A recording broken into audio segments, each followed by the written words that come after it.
The sun is shining, the waters are crystal clear, and it's no wonder this place is known as Britain's top holiday spot. Beautiful Cornwall has the longest coastline of any county in the UK. And naturally, fishing is integral to daily life. I'm in Padstow, a town better known for its high-end seafood restaurants. So, a perfect place to learn more about one of our poshest dishes, lobster. The UK catches half of all Europe's lobsters, with 2,500 tonnes being landed each year. But generally, they're enjoyed more on the continent than they are on our own doorstep. In fact, they've been enjoyed so much that not so long ago, the European lobster was in decline. So here in Cornwall, they've been very forward-thinking about the welfare of their lobsters. Because when fishing is your livelihood, you need to make sure there's a future in it. The Cornish lobster fishermen are working hard to preserve the species. To learn more, I'm out on the water with local fisherman Maurice Mert. Are you alright?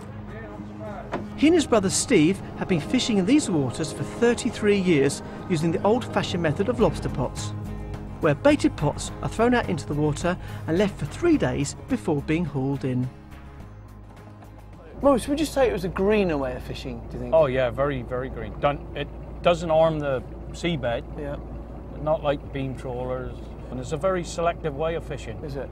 But everything that comes out of that crab pot or lobster pot, if it's size, you can keep it. If it isn't, It goes back. it goes back, and it goes back alive. So we're looking after our own interests, really. Yeah. Because if you kept everything, But within a nothing- few years there wouldn't be nothing left. As Maurice and Steve start to bring the pots in, they pick up some real beauties.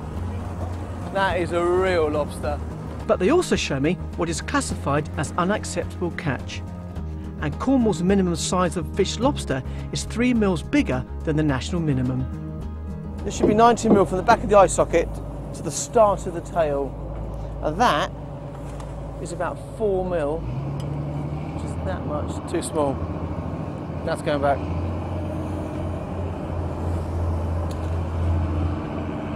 And that's the lucky lobster. The other method we use is a V-notching. Someone else have put this in. Right, but that means that that's a female that's had egg. If that was to be seen sold in a shop, Oh, you would get done. That's illegal. Yeah, that's illegal. You wouldn't even bring that ashore. It's It's also illegal to land a pregnant lobster, unless you take it back to the local hatchery where it's cared for.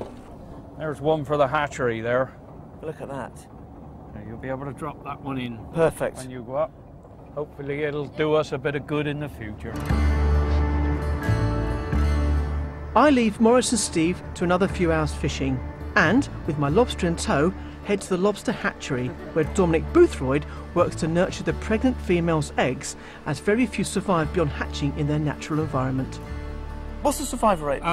So in the wild, Yeah. I think it's typically quoted somewhere around 0.005%. Really? Very, very low survival. Well, I've got a present for you. Look, That's a beauty. That's exactly what we need. for Maurice. Brilliant. Come on inside, Phil. Thank you very much. The hen you brought in, Phil, Yep. is going to go into this tank. And what will happen is she'll spend a couple of months here Will probably she? while the eggs develop.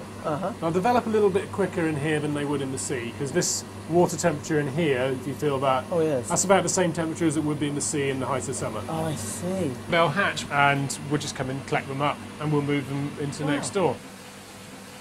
How old are these? These are only about 7 days old. Are they? Yeah. And in the sea, these would be just floating around in the plankton, Okay. and they'd be very heavily predated. Lots of fish, sardines, sprats, they'll feed on these. So they got a very low survival rate in the sea.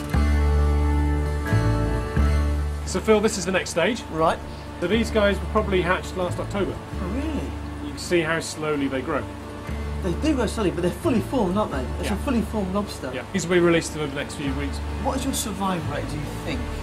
Or the thousands you put back in the sea? From the animals at this sort of age, Yeah. the survival rates could be as high as 50 to 84%. It's a really? really high survival rate. I have to ask you the question, do you eat lobster? Yes, I do. There's a lot of very good management systems in place for them. So I have no problem at the moment in eating Cornish lobster at all. Fantastic. And they taste lovely. Yeah, I know. I'll be cooking them later. When you see all the effort that goes into producing these wonderful Cornish lobsters, it's such a shame that we don't enjoy them more on our own doorstep.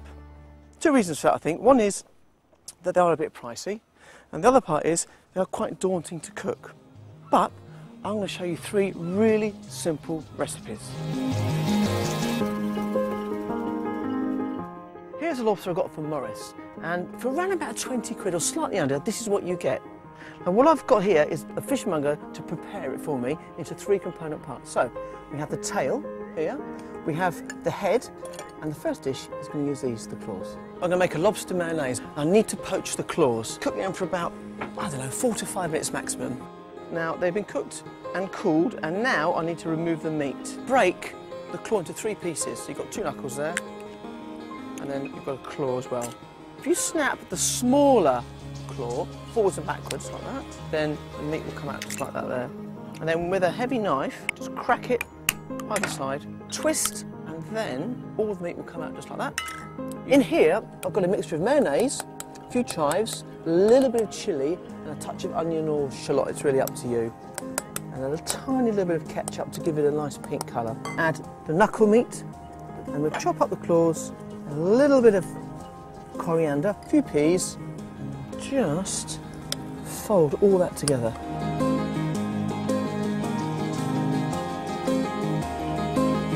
There we are, nice lobster mayonnaise, perfect starter. Now the tails. Okay, tail.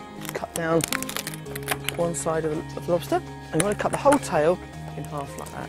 Just dab a little bit of oil onto the meat like that, and put them straight on the barbecue.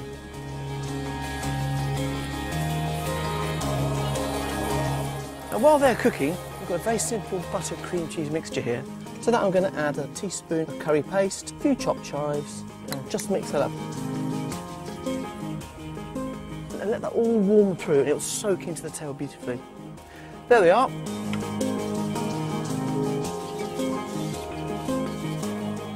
And finally, we're making a bisque. Now, a bisque is a very, very simple fish stew, and it uses all the shells, all the head, everything, all goes into this, and it makes a beautiful soup. And you pop those into a pan like that.